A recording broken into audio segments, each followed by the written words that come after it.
দেখো, আমাদের আজকে যে প্রথম প্রশ্নটা আছে সেই প্রথম প্রশ্নটা হলো 1500 মিটার প্রস্থ বিশিষ্ট একটি নদীতে 4 কিলোমিটার পার আওয়ার বেগে স্রোত নদীর তীরের সমান্তরালে প্রবাহিত হচ্ছে। এখানে স্রোতের বেগ দেওয়া আছে 4 কিলোমিটার পার আওয়ার। নদীটি পার হওয়ার জন্য তিনজন মাঝি প্রত্যেকেই 8 কিলোমিটার পার আওয়ার বেগে রওনা হলো।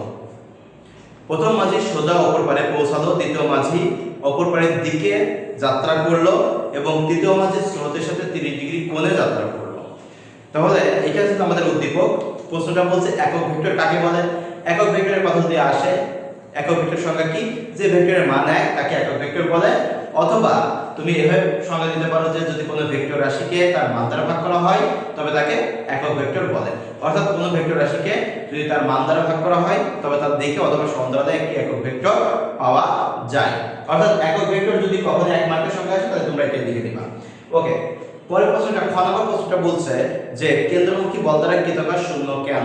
দেখো, কেন্দ্রমুখী বল দ্বারা কৃতকাজ শূন্য তার কারণ হচ্ছে প্রত্যেকটা ক্ষেত্রেই আমরা যদি দেখি কোনো বস্তু যদি বৃত্তাকার পথে ঘোরে তখন তার কেন্দ্রের দিকে একটা বল অনুভব হয় এবং বস্তুটি মূলত তার সরণ ঘটে কোন দিকে? তার স্পর্শক বরাবর বাইরের দিকে। অর্থাৎ এদিকে যদি s হয় আর এদিকে যদি f হয়, এখানে মধ্যবর্তী কোণ হয় 90 ডিগ্রি। তাহলে সেই ক্ষেত্রে কৃতকাজ w কি হবে? f ডট s, আর আমরা জানি যে ডট গুণনের মান 90 ডিগ্রি হলে সেই ক্ষেত্রে কি লেখা যায়? fs cos 90, fs cos 90, তার মানে কি 0। এই ক্ষেত্রে যেটা আমরা বুঝতে পারলাম যে কেন্দ্রমুখী বল দ্বারা কৃতকাজ শূন্য তার কারণ হচ্ছে বল এবং সরণের মধ্যবর্তী কোণ 90 ডিগ্রি। আর আমরা যদি বল এবং সরণের মধ্যবর্তী কোণ 90 ডিগ্রি হলে কৃতকাজ শূন্য হয়। ওকে, এরপরে আসো গ নম্বর প্রশ্নটা বলছে যে প্রথম মাঝি স্রোতের সাথে কত ডিগ্রি কোণ উৎপন্ন করবে। গ নম্বর প্রশ্নটা যদি আমরা একটু আলোচনা করি, গ নম্বর প্রশ্নটা একটু দেখো, লক্ষ্য করো যে আমাদের একটা নদী আছে, নদীর একটা প্রস্থ দেওয়া আছে। এই প্রস্থটা হচ্ছে 1500 মিটার।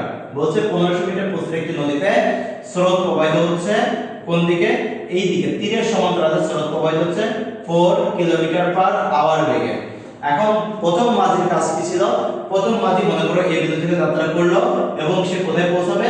বি বিন্দুতে সরাসরি পৌঁছে গেছে। তাহলে বি বিন্দুতে যদি পৌঁছায় তাহলে সেই ক্ষেত্রে অবশ্যই তাকে কি স্রোতের বিপরীতে কোন একটা দিকে যাত্রা করতে হবে। এই ক্ষেত্রে সে কত কোণে যাত্রা করেছিল যার কারণে সে বি বিন্দুতে পৌঁছাতে পারলো। তাহলে এই আলফা মানটা আমাকে বের করতে হবে।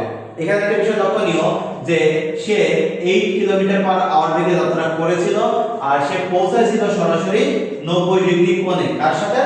স্রোতের সাথে 90 ডিগ্রি কোণে বি বিন্দুতে পৌঁছালো। তাহলে এই ক্ষেত্রে তার লব্ধি কোণের মান কত? যদি বলা হয় u কত, অর্থাৎ স্রোতের বেগ 4 কিলোমিটার পার আওয়ার, যদি বলা হয় যে নৌকার বেগ v কত 8 কিলোমিটার পার আওয়ার, যদি বলি যে যাত্রা কোণ কত কোণে যাত্রা করেছিল, কত কোণে যাত্রা করেছিল, এটা হচ্ছে আলফা, আর যে কোণে পৌঁছেছিল, যে কোণে পৌঁছালো, এটা হলো থিটা। তাহলে এই ক্ষেত্রে লব্ধি কোণ যদি থিটা হয়, এই থিটা কোণটা কার সাথে উৎপন্ন করেছে? ইউ এর সাথে কোণ করেছে। তাহলে ইউ এর সাথে যদি কোণ উৎপন্ন করে তাহলে এই ক্ষেত্রে আমরা কি লিখে নিতে পারি? দেখো যে tan থিটা ইকুয়াল টু আমরা কি লিখতে পারি? tan থিটা ইকুয়াল টু লেখা যায় tan theta equal to v sin alpha divided by u plus v cos alpha। tan 90 equal to এখানে v এর মান কত? 8 sin alpha divided by 4 plus 8 cos alpha। এখান থেকে আলফা মানটা বের করলে আমাদের অ্যাঙ্গেলটা আমরা পেয়ে যাব।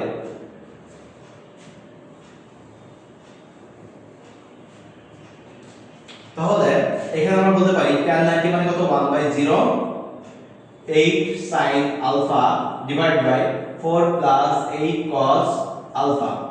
তার মানে এখানে লেখা যায় 4 plus 8 cos alpha equal to 0 বা 8 cos alpha equal to -4 বা cos alpha equal to -half or alpha equal to 120 degree. alpha equal to কত আসলো? 120 ডিগ্রি। অর্থাৎ প্রথম মাঝি 120 ডিগ্রি কোণে যাত্রা করেছিল। এটা হচ্ছে আমাদের গ নাম্বার। ঘ নাম্বার প্রশ্নটা বলছে যে কোন মাঝি দ্রুত অপর পারে পৌঁছাবে। ঘ নম্বর প্রশ্নটা কি বলছে যে কোন মাঝি দ্রুত অপর পারে পৌঁছাবে।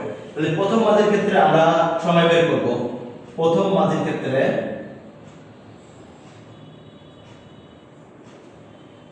t1 ফর্মুলা একটাই, t = d / v sin alpha। তাহলে আমি যেটা এখানে জানি d / v sin alpha 1 ধরে নিলাম। এখানে মনে রাখবে d এর মান দেওয়া আছে, এখানে d এর মান কত দেওয়া আছে দেখো, d এর মান দেওয়া আছে এখানে d হচ্ছে 1500 মিটার, আলফা 1 অর্থাৎ প্রথম মাঝের ক্ষেত্রে আলফা 1 আমরা গ থেকে পেয়েছি 120 ডিগ্রি, আলফা 2 দ্বিতীয় মাঝের ক্ষেত্রে যে কোণ সে বলতে সরাসরি পৌঁছাবে, তার মানে সেটা 90 ডিগ্রি, আর আলফা 3 সে 30 ডিগ্রি কোণে যাত্রা করেছে বলে দিয়েছে। দেখো প্রশ্নে বলে দেওয়া আছে যে তৃতীয় মাঝি 30 ডিগ্রি কোণে যাত্রা করলো। তাহলে এই ক্ষেত্রে t1 সমান হবে d / v sin alpha এবং সবার বেগ কি আছে সমান আছে। তাহলে t1 সমান হবে 1500 বা যেহেতু 1500 মিটার দেওয়া আছে 1.5 কিলোমিটার / 8 sin 120। আচ্ছা দ্বিতীয় মাঝের ক্ষেত্রে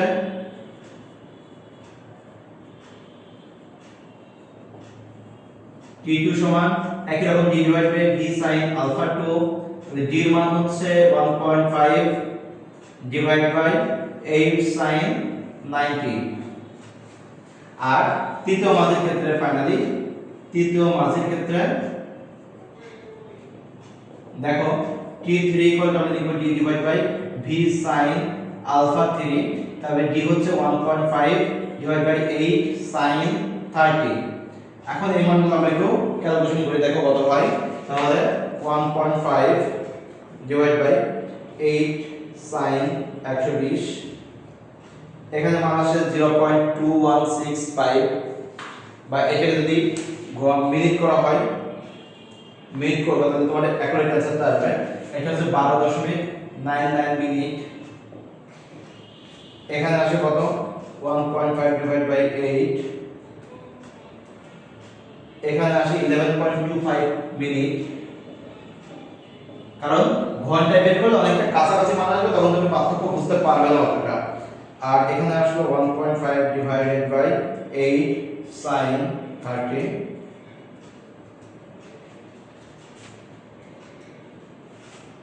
22.5 মিনিট। যেহেতু এখানে লিখবা যেহেতু